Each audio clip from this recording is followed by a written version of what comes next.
Welcome to the newest edition of Soul Traveler video blog. I'm here. My name is Tim, and my friend Kim and I are going to talk about something a little different. We've been doing some heavier topics lately, and so we're going to kind of ease it back a little bit, have some fun today. We're going to talk about movies, and specifically our top 10 or so list of dramatic movies, okay? So we want you to chime in with your thoughts. Post your top 10 or 15 or so dramatic movies that you enjoy. We're going to do some other genres at another time, but today is all about the drama. So if you have a top, yeah, it's always about drama. So if you have like a top 10 or so list of movies or favorites, feel free to list them on the comments below. Okay. I am the CEO, head bottle washer of www.midlifecrisistraveler.com, and my friend Kim has her Soul Sandwich Facebook group that she is developing into a website, and that'll be up and running soon. And we're going to have some really great videos coming up for her website, my website, and we're going to be doing some really fun and interesting things. So, and Kim? to make mention too that I'm going to be doing some life coaching pretty soon here. I'm going to be opening that up and doing some one-on-one life coaching, whether it's face-to-face or maybe you want to do it on video or Skype. We can do that too. So I'm kind of excited about this next step for Soul Sandwich, going beyond just the Soul Sandwich page on Facebook to something more interactive and personal. So just wanted to say that. Okay. So we're talking about movies today. Tim said, Kim, pick 10 of your favorite dramas. So I did, and Tim picked 15. What can I tell you? It's hard to narrow them down. Yeah, this is going to be controversial because most of my films are within the last 40 years. So there's probably going to be some people that like some old films that are going to be mad at me. I got some old films. You do. All right. So where do you want to start with this? Let's start with your number 10. We'll go from 10 to 1. Oh, see, I didn't put them in order. My number 10 being my least favorite. Well, right? Not necessarily, but just, if you have something at the bottom. My number 10 probably would be 12 Years a Slave. Okay. Which was directed by Steve McQueen, great director. About a man named Solomon Northup who was living in Washington, D.C. as a free man, and he was illegally captured and brought down to the South to serve as a slave, and how he escaped and how he lived that 12 years as a slave. It is such a great film. I don't know why anybody wouldn't want to see that. There was a couple other films dealing with Civil War times and slavery that I've liked too, but I think 12 Years a Slave left me pretty speechless. I don't know. You mentioned that 12 Years a Slave was on your list too. Yeah, I had it kind of like as an honorable mention. It's really my top 10 is really difficult to kind of break into the top 10, but 12 Years a Slave is definitely on my definitely one you want to see list. I think anybody that tries to say that like slavery wasn't as bad as people say it was, you need to see that movie. I mean, the whipping scene near the end where Lupita's getting whipped is just absolutely brutal. I mean, it is disturbing. Yes. I heard people crying in the theater and people just like turning their heads away because it's just so brutal. And and it's I'm a big history fan, so anything that's historical I like. But this is a story. This tells the story of the history, and it's a very well written movie. It's very well done. The actors are incredible. Cumberbatch is I mean he became one of my favorites when he did that movie. He was phenomenal. I mean, you sat there and you hated him. I mean, you hated him as a human being by the time you got out of there. That's how great Paul he was. Paul Giamatti did a great job. But Paul Giamatti always does a great job no matter what he does. Yeah, I don't think I've ever seen him in anything I've hated, right? He's a character actor, but he's so good. Actually, I have not seen Paul in anything lately. Have you? I think he's doing some kind of series, but I did see him recently in something. I'll have to look it up for you, but I did see him recently. Yeah. Oh, yeah, really like him. It was named the 44th greatest film of all time. Yep. By who? Yep. I don't know, but it definitely was one of the greatest films of all time. It was so good. Yep. I don't think it got enough attention. Do you? No. No, it didn't. It really didn't. It was kind of like, people that are into the history stuff and the African American struggle in this country. It was those people who were interested in that were the ones that it attracted. I think a lot of the casual moviegoers were like, there was other I think some other pretty popular movies out at the time, and it didn't get enough press. Right. Well, you know how Hollywood is. It caters to 13-year-old boys. If something isn't blowing up, and they don't know if they're going to put their money into it. But gosh, I wish that they understood that there are adults that really want to go to the movies. Which, by the way, I'm a big movie goer. I would rather go to the movies than rent any day. I would rather do it on my own computer. I will go pay, believe it or not, in Bradford it is $6.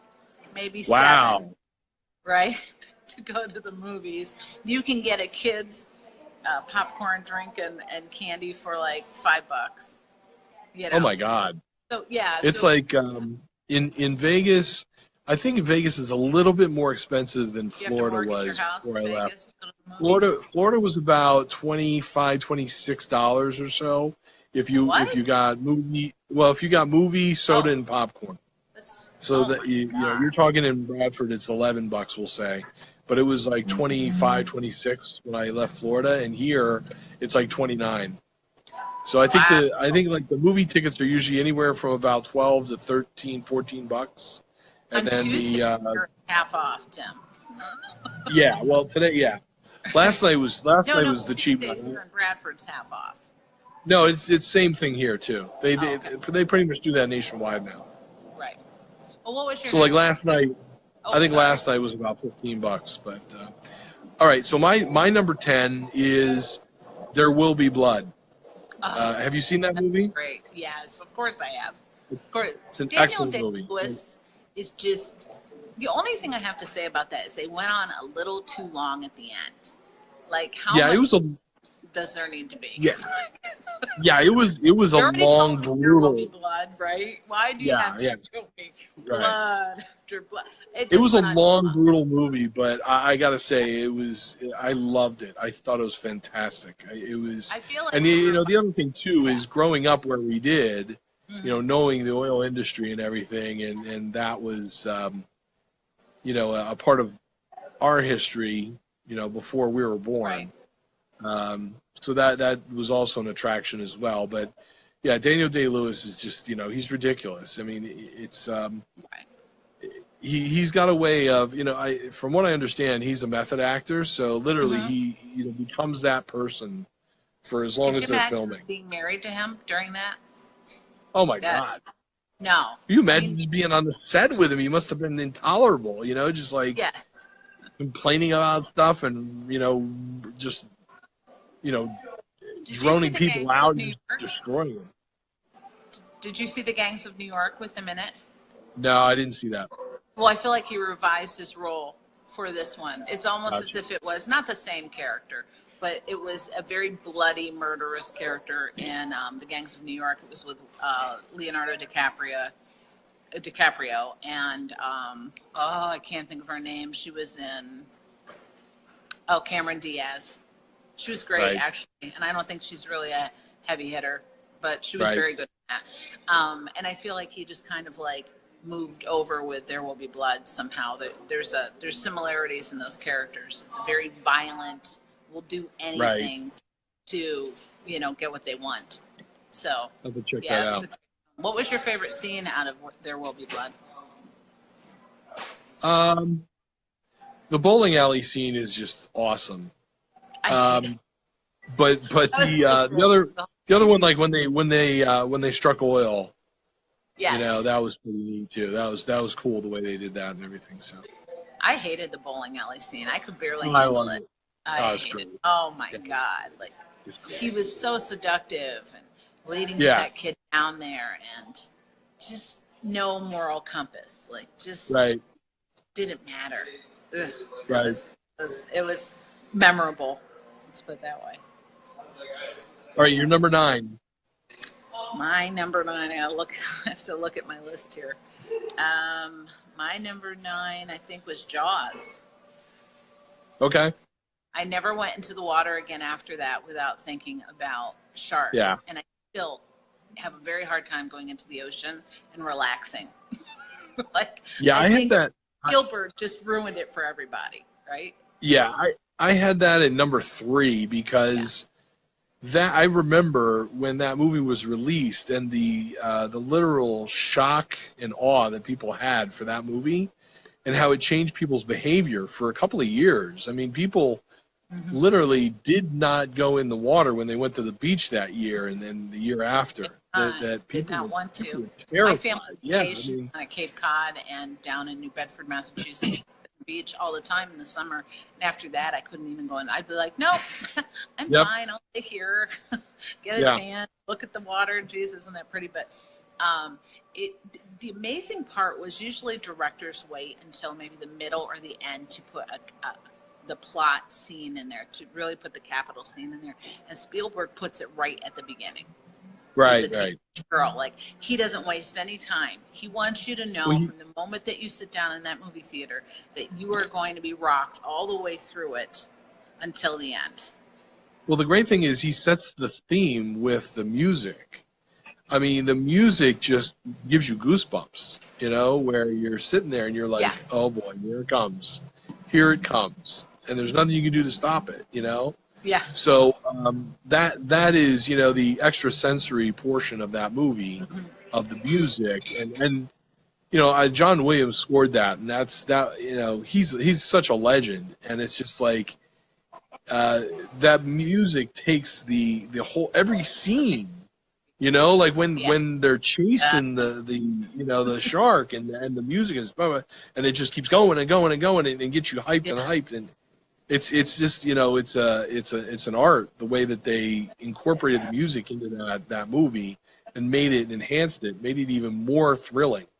It was. What about the pathos of the main character, especially just his need to do this to save people, right? Like he's responsible, like everything is on him. It's almost like an existential look, you know, at crisis at somebody's life.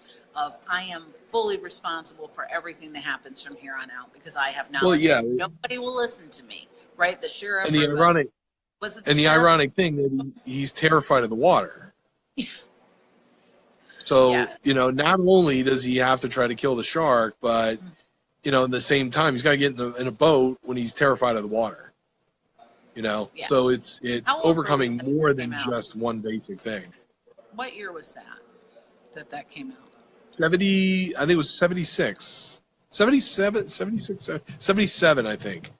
I was 10 in 77. Yeah. 10, 11. Yeah. Okay. So that's about the year I discovered Richard Dreyfus and that I could fall in love with Richard Dreyfus at 11. So I saw him in The Goodbye Girl with my mom at the movie theater in Bradford. And then I went to see Jaws later. And I was like, oh, that's Richard Dreyfus. And I think he was... I love Richard Dreyfus. I've loved everything that he's done. In fact, I forgot one of the movies that I absolutely love, and I forgot to put on my list, is Always with Holly Hunter and John Goodman. Are you familiar with that one? I've heard of it. I haven't seen it. Great. It's a great drama. Well, it's kind of a drama, romance drama. But yeah, I loved Richard Dreyfus in this, and we're going to need a bigger boat. And right. The humor part of it was really made you even Why don't feel you come more down good. here and chop some of this shit? Right. And all of a sudden, there's Jaws right behind her, right? So. What was your favorite? All right, number. Do you remember? Number 9. Oh, and Jaws. Yeah. I think that was it. I thought that was great. Where he's pissed. He doesn't want to be out there. And he's just like, you know what, I'm done. And you know, he gets to that point, and all of a sudden, you know, he craps his pants when he turns around and sees the shark there when he's like throwing his chum in the water. That just, you know, that started the last big rush of the movie, where it came down to who was going to win. And the other thing is, too, is that movie was rated PG. That movie now would be rated at least R, if not like an NC-17 with all the gore and the language and everything else. I mean, it's so funny how sensitive we are now to all this. We are pretty sensitive. Yeah, one more thing before we go on to the next one that I want to just point out was this amazing scene between him and his son at the dinner table. Do you remember this? Which one? Where he and his son the main character and his son have this moment together where they're fooling around, and it's very tender, it's very touching. And Spielberg does that. He takes you on this roller coaster ride. The safety of land. Right. And in the house, he's completely insulated from this thing. It can't get on land and get him unless you have like Sharknadoes or sharks on a plane. So, and then suddenly he's out at sea where he's completely, and his mortality is being threatened. So I just thought that was a really interesting, play on things. So at number 9, I had 8mm. Have you ever seen that one? I think so, a really long time ago. You're going to have to refresh my memory. Okay, so Nicolas Cage is, if I remember correctly, I haven't seen the movie in a long time, but he's a private detective, and he's hired by a woman whose husband passed away. She's an incredibly wealthy woman. Her husband was a wealthy industrialist, in fact, in Pennsylvania. And she hires him to authenticate a video. And the video is on 8mm film. Okay. And it's a snuff film.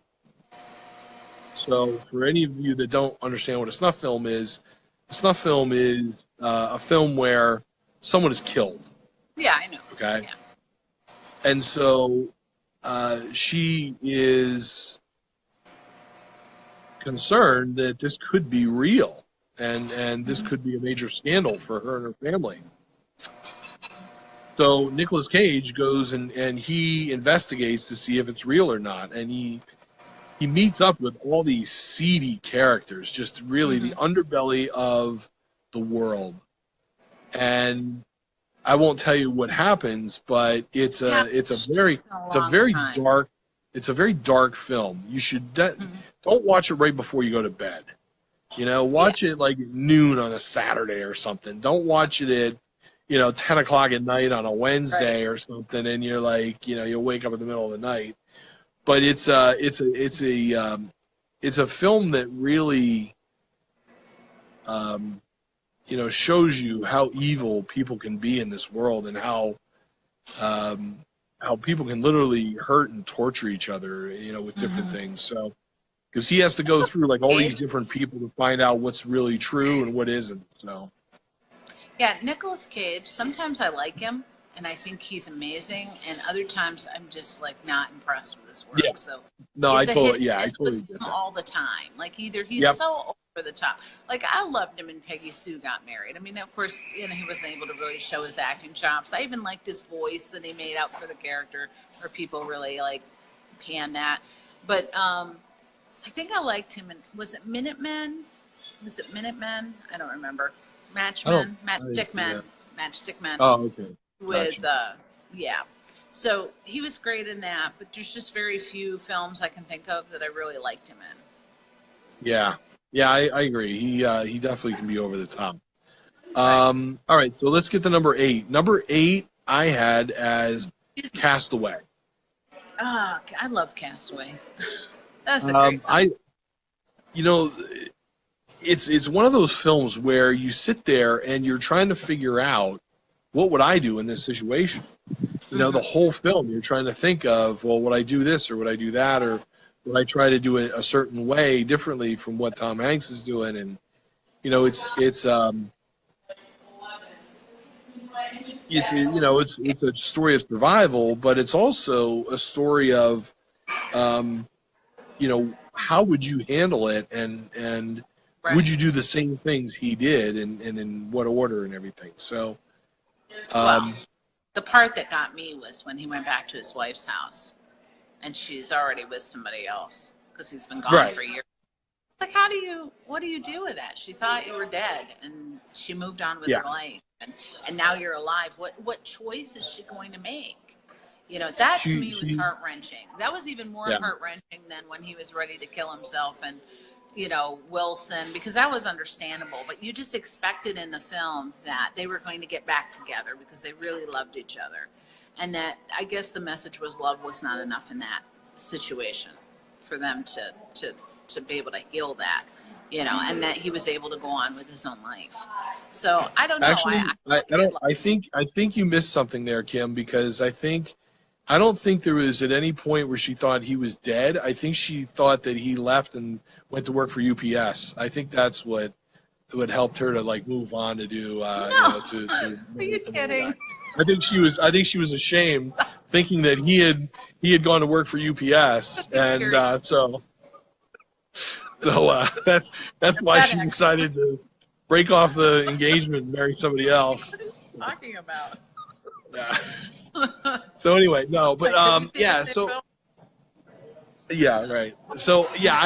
that. I love that film just because it makes me think through the whole movie of what would I do and how would I do it, and you know, there's some days there are some days where you're like, oh my God, I'm stuck on a deserted island. And there's other days where you're like, you know, I'm stuck on a deserted island. I have to deal with all the garbage in regular life, you know? So like, it's kind of, you know, nowadays it's not necessarily a bad thing. I'm sitting here going, hey, that wouldn't be bad. So my next one that I picked was Star Wars. You were probably too young to appreciate it because I'm much older than you. I remember seeing Star Wars and everything, but I just never really got into it. And how old were you? People are going to saw it. Well, I was like around the same time as Jaws. It was like 77 or 78 or so. 7 years old? 7, 8 years old, yeah. That's why. You know? That's why. I was 12. I was like 11 or 12, and I'm telling you, of course, everything was in the Bradford Theater at the time. Every movie I saw those times. So my dad and my mom and my father was so excited because he's a big sci-fi fan, and I'm a big sci-fi fan. And from the absolutely opening until the very, very end, we just were riveted. And when the lights came up, and the theater was packed, there was not one sound. There was not one movement. Nobody got out of their seat. Everybody just sat there like they could not believe what they just saw. And I don't think kids today can appreciate that at all. It was so far advanced of anything we had ever seen. I mean, we had seen the claymation spaceships, going through space, but nothing like you felt like you were almost in a virtual world because the screen was so large and the camera angles were so good that you felt like you were in the fighter ships. And I don't know, I still get excited. Listen to me, I'm like, and I still get excited talking about it because it was the best one. After that, I might have hung around for maybe 2 or 3 more, and then George Lucas lost me. I was very disappointed in him. I just saw the new one.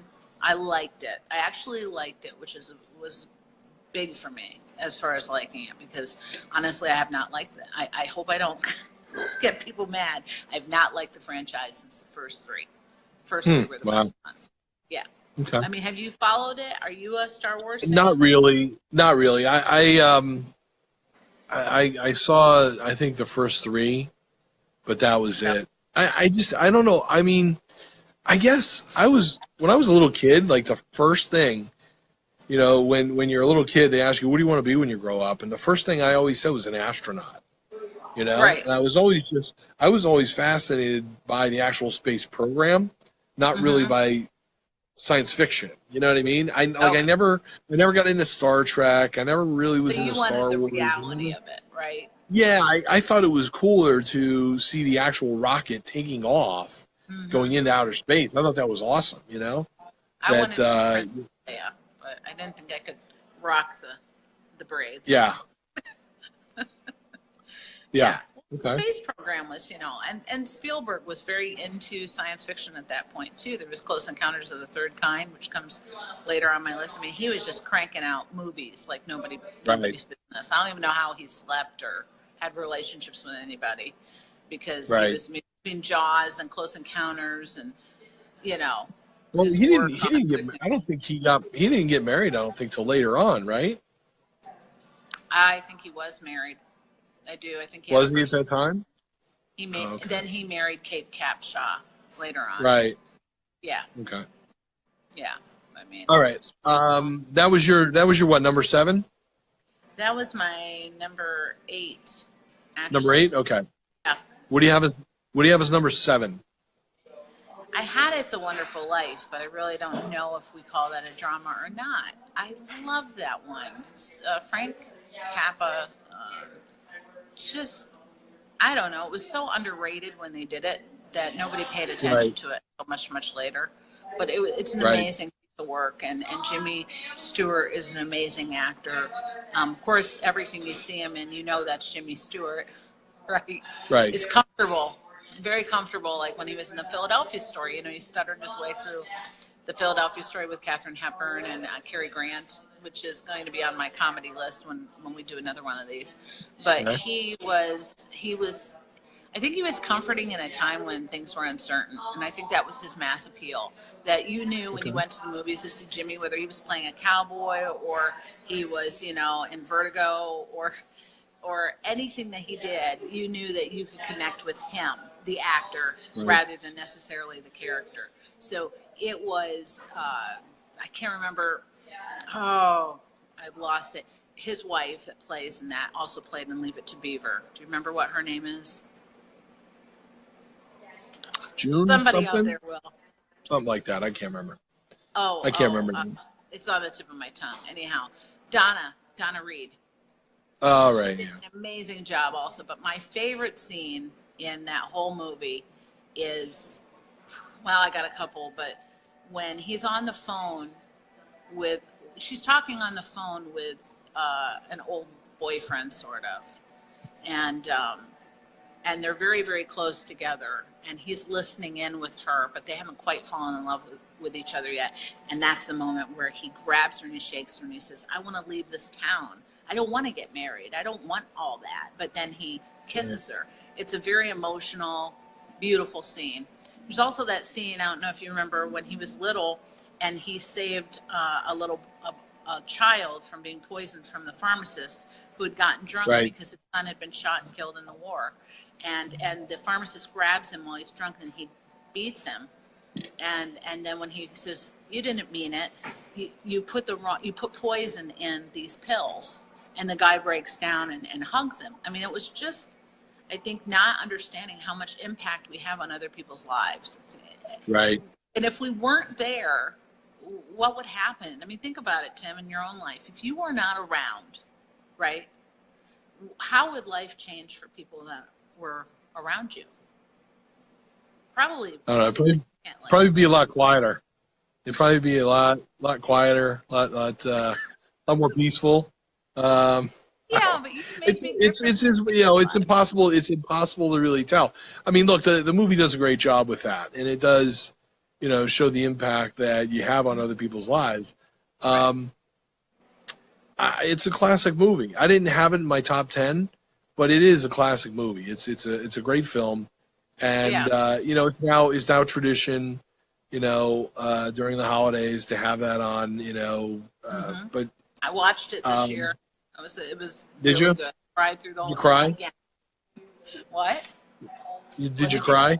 Yeah. Of course I did. Okay. I cried. All right. Okay. Big All right. box of tissues. What was yours? Number 7 I have is Memento. Oh, great. So that is one of my favorites of all time because the way it was done is so unique, and it's watching that movie is kind of like a riddle. It's a one riddle after another. Basically, what happens is Guy Pearce, who does a spectacular job in the movie. He does. He's a guy who survives an assault where his wife is killed, and he loses his short-term memory. Right. So when he is now going through life trying to find out who killed his wife and who assaulted him, to the point where he can't remember any short-term items. So you know what's ironic? Him? I know. I can't remember the ending. Oh, you can't? No. Oh, okay. I can't. So a couple things about that movie that are unique. First of all, what he does is he develops a system of remembering things. And what he does is when he learns something is a fact, he tattoos it on his body. Right, I remember that part. And then when he finds out things that he's not sure if they're facts or not, he writes them down in a notepad. Right, right. And he tries to write them down quickly before he forgets them because he has no short-term memory. So he goes through life a lot of times repeating the same things on a daily basis.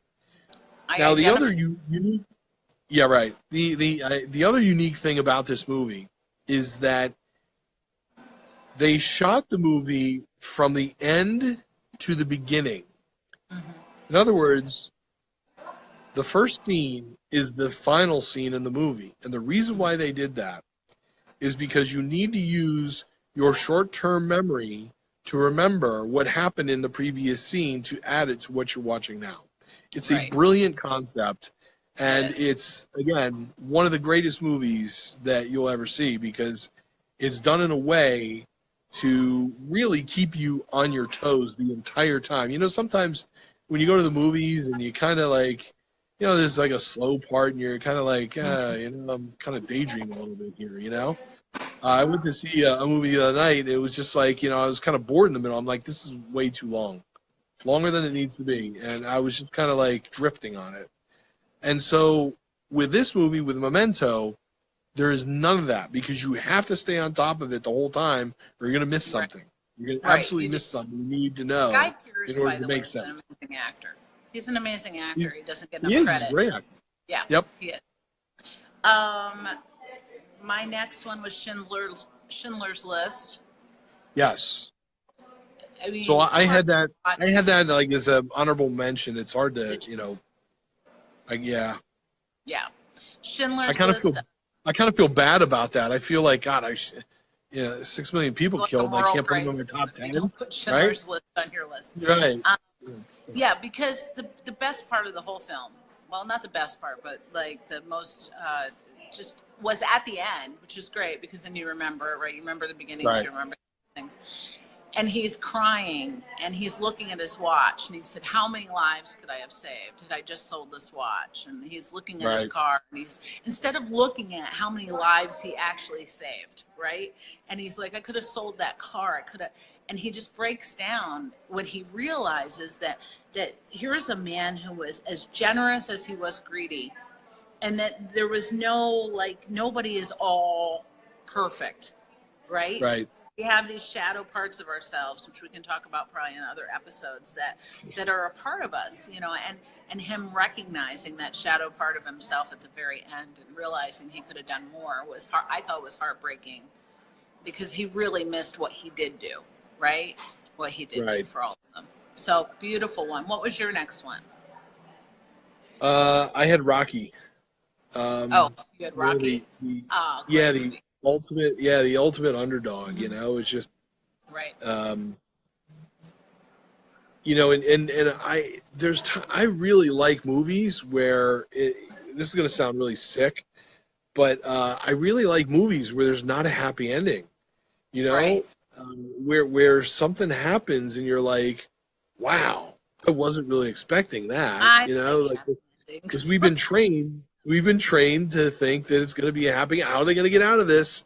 You know, what are they going to do? You know, or how are they going to resolve this? Yeah, you so paid your $6, man. You want to see a happy ending, don't you? No, nope. Nope. So some dark. of the best, some of the best movies don't have happy endings. Like what? Like what doesn't have a happy ending? Well, we already talked about Jaws. True. There's a lot of people died in that movie. You know, there's Yeah, a lot of but blood. like it had a happy ending because Jaws was killed at the end. Let's see here.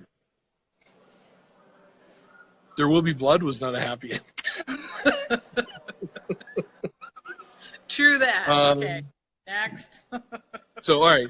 So I got one coming up. You're gonna agree with me too because it's a classic movie. But yeah, Rocky is just you know, even if you've seen it like 50 times, you can sit there on a Sunday, like a rainy Sunday afternoon, and watch it again and be like, "That I love that movie." You know, Right. it's just one of those kinds of movies. So what do you have next? I have Fight Club. I love Fight Club. Okay. It's crazy. Didn't you like it? Like, Eh. what do you mean? It was great. It was like a coming of age film. It was like man against the machine, man against consumerism. I thought Edward Norton, of course, I always think Ed Norton does an incredible job no matter what he does. Right. Was it plausible? No, but it wasn't supposed to be. It was a fairy tale. Listen, it was a morality tale. Why don't you be honest? Don't give me that crap about Edward Norton. You don't care about him. You just want to see Brad Pitt without his shirt on. That's all it was. If I had a choice, Brad Pitt and Ed Norton, Whatever. Ed and I are in love. Anyhow, yeah, whatever. Brad Pitt all the way with his shirt on. Brad Pitt looks like he hasn't slept in about 3 years. He looks all paunchy. He didn't age well. Ed Norton looks great. Just remember, Ed Norton wound up with Selma Hayek, okay? So it must have been something going on about Ed. But I think he plays great in this film. He meets this soap salesman played by Brad Pitt, which is really his own alter ego. He sets up these fight clubs in this old abandoned building after his house explodes. I can't remember why his house exploded, but it did. I think it was a gas leak or something. And he proceeds to create fight clubs all over the nation. Police are involved. Helen Bonham Carter, which I really can't stand, honestly, was in this film. I think they could have picked somebody else other than her. I've only liked her later work. I hate her early work. Hate it. I don't know. I think she's a lousy actress. Don't send me bad emails, but I don't like her. Do you like her? I mean, I don't think she's likable. I don't know how she got into films. I don't know. Okay. So I liked Fight Club for its messages about society and, other things. My next one is Gone with the Wind. Did you pick that one on your list? No. What did you pick for your next one? I thought Gone with the Wind was just too long. What? Too long.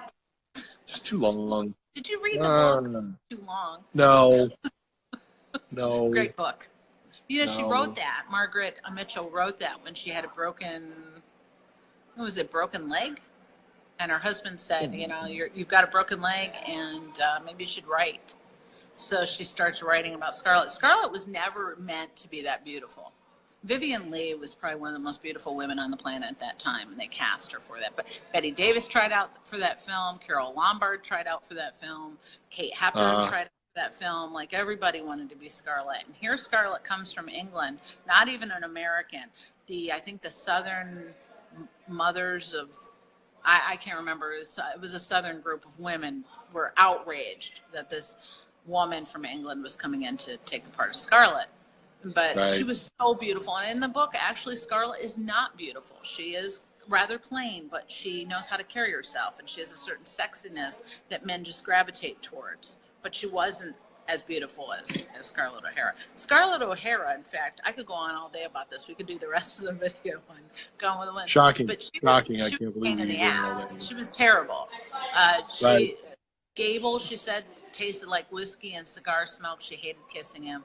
The scene where she's retching, she eats the carrots out of the ground and she's retching, and then she says, I'll never be hungry. As God is my witness, I will never be hungry again. Vivien Leigh was such a diva. She refused to retch. So Olivia Dehavilland, who played Melanie, had to do the retching for her in the soundovers. So it was a very conflicted set, and the burning of Atlanta was actually the first thing that they did. They burnt sets down in Hollywood to get those scenes and that action. But I read an entire book about it. I could keep going. Okay. It sounds like you're really bored. Yeah. What if I told you There Will Be Blood and Gone with the Wind got together and like made a movie? No. I would say that number 5 is Saving Private Ryan. I could barely get through that film.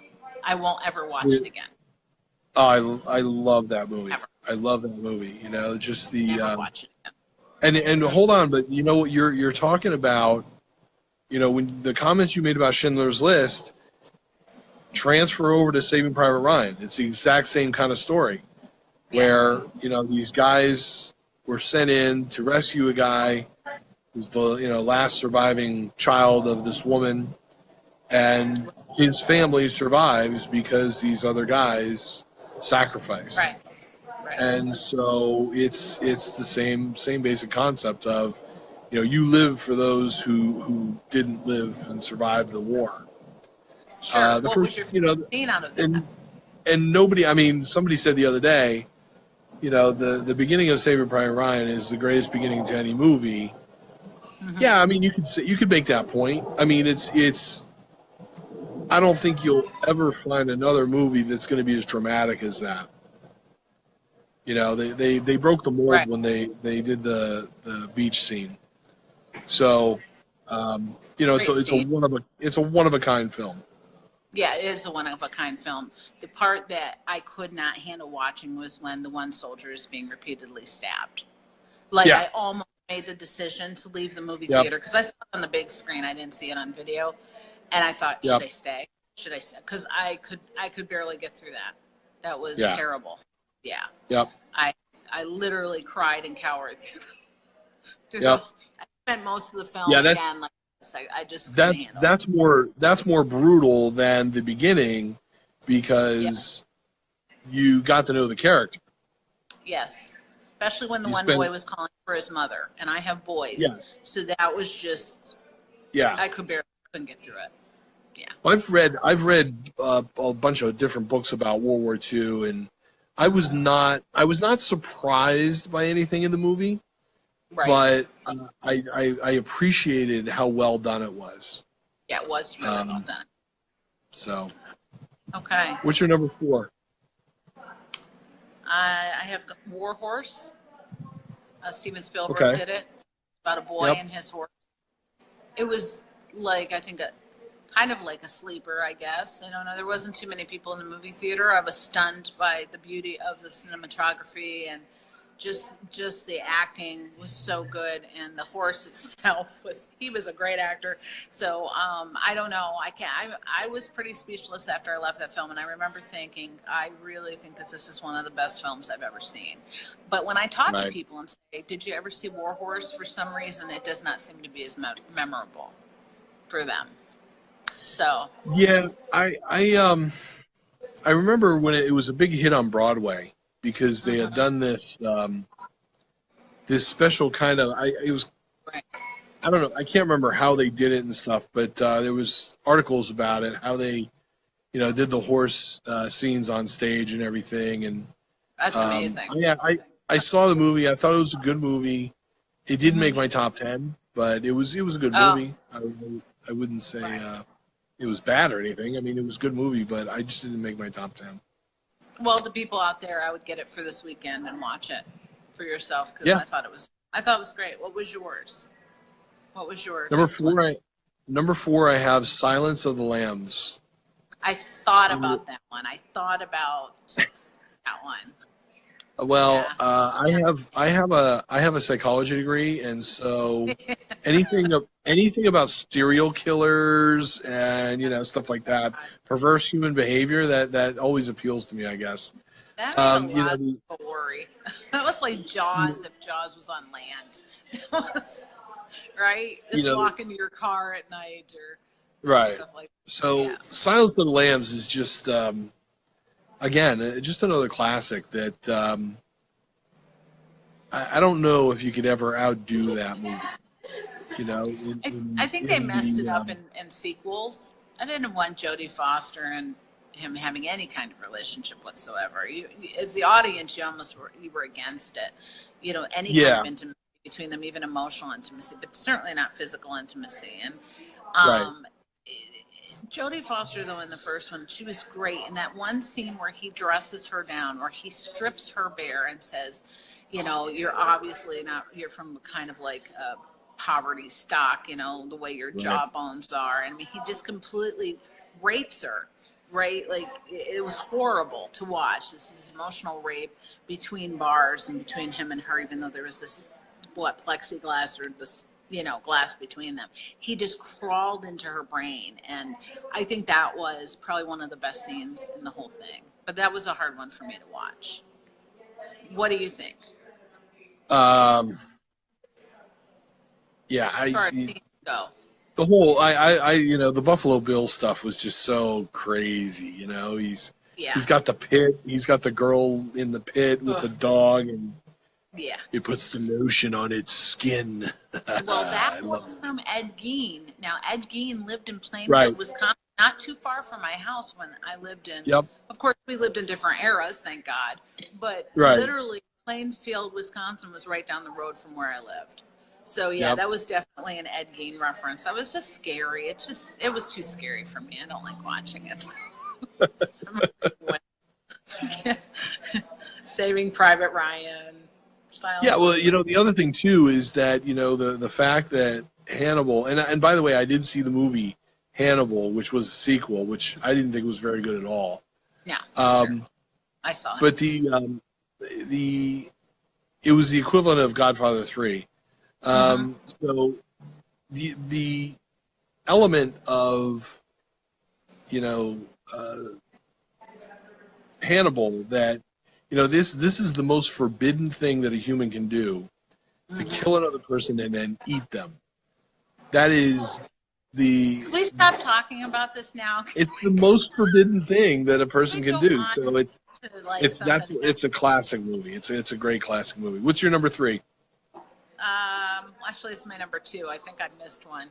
It's Close Encounters of a Third Kind. Okay. Did you see it? I remember seeing it when I was young. Movies, right? I remember seeing it when I was young, but I've never rewatched it as an adult. Okay. Well, we're going to move past that quickly because I think my phone's going to run out of time. But again, that's science fiction. I'm not so much into the science fiction. I like more of the real life stuff with that. Yeah. Richard Dreyfus had a great relationship with Spielberg and wound up in a lot of his films. And Richard Dreyfus is this great, I'll just make it short for people that don't know it, this family man who suddenly starts getting visions from aliens, and he starts going a little mad, and his family is like, he is pulled apart from his family. He's pulled into this government, the government trying to contain this UFO that has touched down. It is a great film. So go ahead. What was yours? I had Jaws at number 3, so I'm going to move on to my number 2, which is the movie Seven. Again, another perverse kind of a film. I'm starting to see a theme, Tim. Yeah, right. But the capitulation at the end of the film, it's the ultimate choice of power that one person has over another. Yes. Very, very well done. Does he kill him? Does he kill him, or does he let him stand trial? Yeah. You know, and you sit there and you go, what would I do? What would I do? Right. You know? It was a great film. It really was. Poor Gwyneth Paltrow. Oh. Yeah. She made a lot of money. So everybody was great now. It was a great film. My number 1 was Blade Runner. For all you sci-fi fans, I saw the Blade Runner 2 that came out recently with Harrison Ford and Ryan Gosling, who I love Ryan Gosling. It was good, but it wasn't Blade Runner, you know. Right. I think they did something wrong, but I can't really put my finger on it because it was really well done, but visually stunning, but not necessarily content stunning, you know, as far as plot and all that. But it was nice to see Harrison Ford back on the screen, just like when we saw him in Star Wars, you know, in the installment prior to the last ones. It's always nice to see him back on the screen. But, you know, he doesn't really have to try anymore because he's made his money, right? So you don't get any great acting chops out of him anymore, which is really kind of sad. No more regarding Henry kind of work. But Right. no, it was. I love Blade Runner. It's just amazing. You can watch it again and again and again, and you get something new from the background and from the storyline. Do you know Blade Runner very well? I mean, are you a big Blade I think Runner I fan? saw it a long time ago. Yeah, I'd have to watch it again to really get it again. So it was years ago, probably like 20 years ago. Well, he plays a detective that hunts down. Actually, he's kind of a bounty hunter. He hunts down androids or I think synths. People that are kind of half human, half robot. And I'm probably using the wrong words, but they have a shelf life of 2 or 3 years. But some of them have escaped. The government tried to put them all down because they were getting violent, and about 3 or 4 of them escaped, and he's going to find them. He winds up falling in love with one called Rachel. I think it's a great film of all time. I think it's one of the best science fiction films out there. There's 2 versions, one where he does the voiceover and one where he doesn't. And I'm really glad he did the one with voiceover, because it really makes a huge difference when you're watching it. It's well done. It's a well done film. What was your number 1? The number 1, I kind of combined a couple of films. So I had the Godfather trilogy. I know all my male friends would totally disregard my list if I didn't have the Godfather somewhere in the top 10. So, they're probably already going to disown me because I didn't put what's the other one, like A Bronx Tale or Goodfellas or any of the other ones. But listen, the Godfather, another classic. It's it's 1 and 2 I thought were really interchangeable as far as the quality. 3 was not quite as good, but still entertaining. Right. But so I combined all 3 movies. Now, I also wanted to point out I had a couple others that were honorable mentions for a couple of reasons.